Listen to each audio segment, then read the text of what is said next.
Bagi masyarakat Paranggupito, Kabupaten Wonogiri, rezeki terbesar masih datang dari lautan.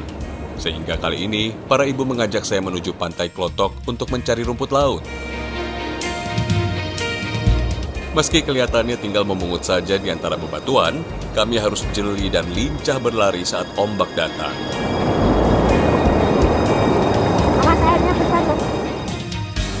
Nih, kalau di sini resikonya gini, ombaknya besar karena di pantai selatan.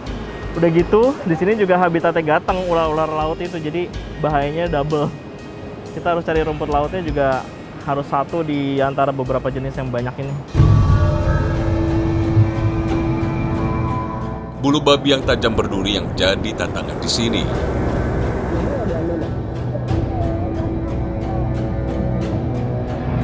Tapi dengan resiko gini sesuai nih kalau dijual harganya? Ya, kalau diceritain sebenarnya nggak sesuai, soalnya kita kan kalau airnya kan kita lari-larian kayak gini, terus kalau kita salah nginjek kan kita bisa nginjek bulu babi. Di sini ada beberapa jenis rumput laut, yakni kincing, simbar, dan ranten. Kami mencari jenis kincing yang paling mahal. Jika dijual kering, harganya mencapai Rp10.000 per kilogram. Sedangkan jenis lain, harganya hanya berkisar Rp3.000-an. Oke, ini ada beda lagi nih. Ini namanya simbar. Masyarakat Paranggupito nih perlu dibantu untuk memasarkan seluruh hasil bumi mereka karena hasil lautnya, potensi alamnya luar biasa. Tidak hanya rumput laut, ada lobster, ada kerang, dan berbagai hasil laut lainnya seharusnya bisa membuat mereka lebih sejahtera. Tapi karena jauh dari pembangunan, jauh dari pusat kota, dan mereka tidak mungkin mengakses para pengepul juga tidak mungkin untuk ke sini. Akibatnya mereka kesulitan untuk memasarkan hasil bumi yang begitu kaya. Yang tentunya mereka membutuhkan perhatian pemerintah dan juga bantuan pemerintah untuk bisa memasarkan apa yang mereka punya.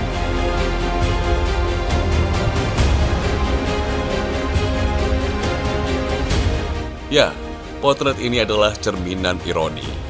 Hidup di tengah bentang alam yang kaya, tapi rakyat tetap hidup merana.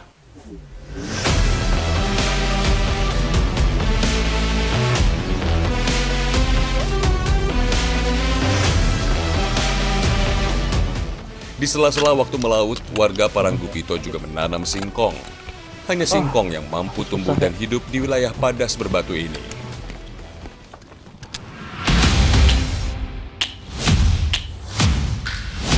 Jarang sekali turun hujan di Paranggupito.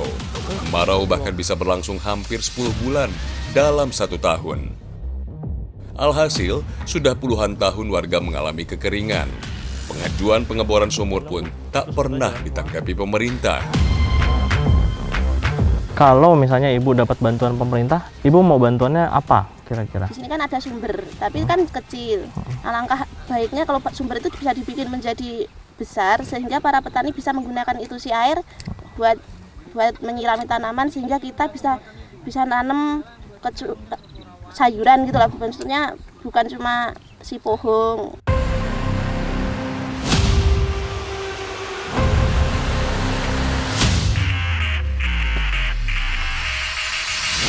Semua desa di Kecamatan Paranggupito kesulitan mengakses air bersih. Warga tak bisa banyak protes, dan pasrah menerima keadaan kadang jadi satu-satunya pilihan.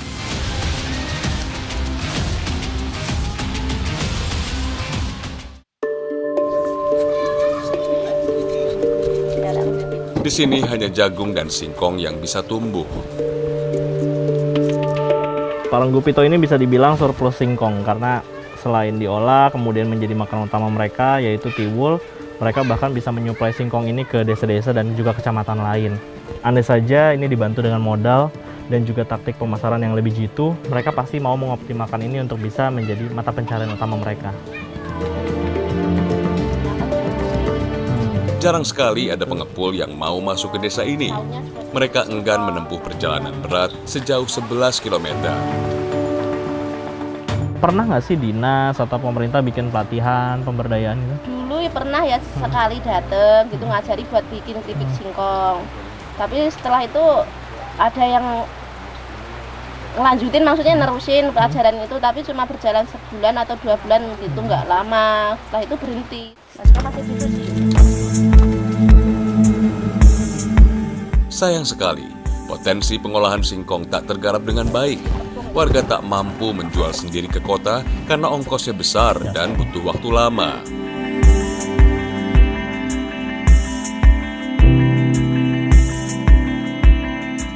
Sulitnya menanam padi membuat warga lebih sering mengandalkan tiwul sebagai makanan utama.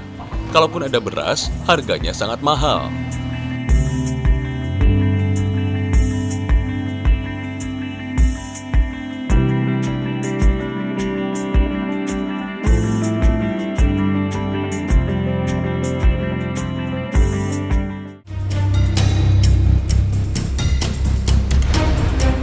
Tak mencukupkan diri mengais rejeki di tepi laut, warga kini beranjak mendaki perbukitan. Kali ini kami akan mencari sarang dan telur semut alias kroto.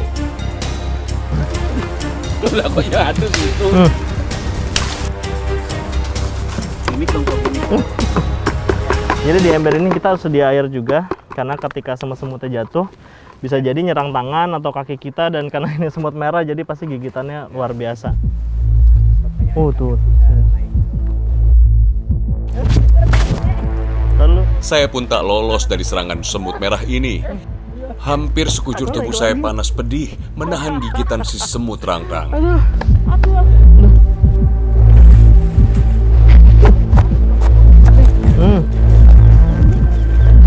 Wow. Bapak. Udah. Harga kroto memang Mana mahal. ratunya? 1 kilogram bisa dihargai Rp160.000. Tapi butuh hingga 50 sarang semut untuk mendapatkan sekilo kroto. Penjualnya pun harus sampai ke desa tetangga. Ya, kita nganter Sampai mana? sampai ke desa sebelah. Itu nama dusunnya itu Jambu. Jambu. Di situ baru ada pengepulnya. Parang juga ada. Orang juga ada ya. Kalau misalnya nggak laku, itu diapain Pak sama warga? Dikonsumsi. Mau dimakan sendiri? Iya, dimakan sendiri. Buat jadi apa? Itu buat lauk. Botok. Jadi botok. Oh. Kroto namanya. Orang Jawa itu dibotok, dikasih itu parutan kelapa itu, terus ditumpangin di atas nasi. Terus kalau udah matang dikukus itu. Di siang hari, semut merah bergerak lebih agresif. Itu yang jadi tantangan kami. Wah, ini nih. Gede nih. Kami menemukan lagi sarang semut di ketinggian. Terpaksa kami harus menggunakan galah.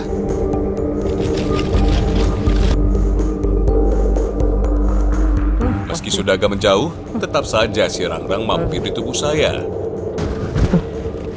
Padahal jaraknya jauh dari tempat ngambil krotonya, cuma tetap kena jatuhan semut ini.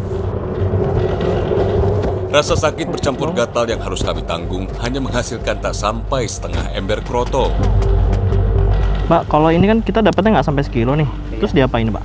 Ya, ini buat itu ngelunakin rumput laut. Ngelunakin rumput laut? Iya. Kok bisa?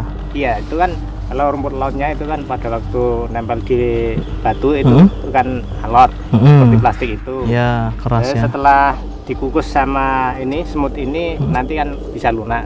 Oh, kalau dikukus bareng tuh bisa lunak si rumput laut. Iya. Berarti jadi kayak agar-agar gitu Pak? Ya kayak agar-agar.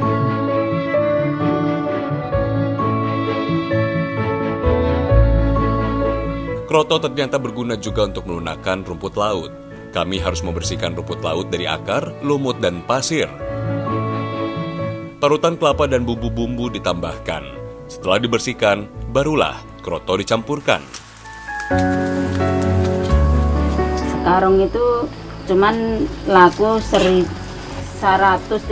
itu cuman beras, sayuran, bumbu, minyak itu cuman itu. Ya, habis lagi dong berarti ya? Habis lagi. Berarti misalnya 4 hari, 5 hari ngumpul, Iya. pulangnya bawa sembako gitu. Iya.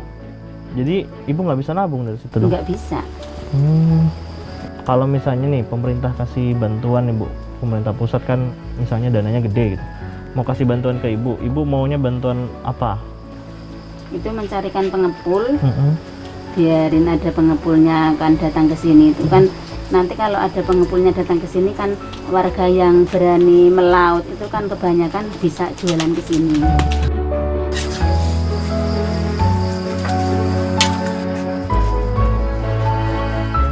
Setelah dicetak, kami tunggu rumput laut dan kroto mengeras menjadi agar-agar. Tati, Widi, dan Lastri biasa menjualnya seharga Rp1.000 saja per plastik. Oke, bangga. Udah pinter Nas. Oke.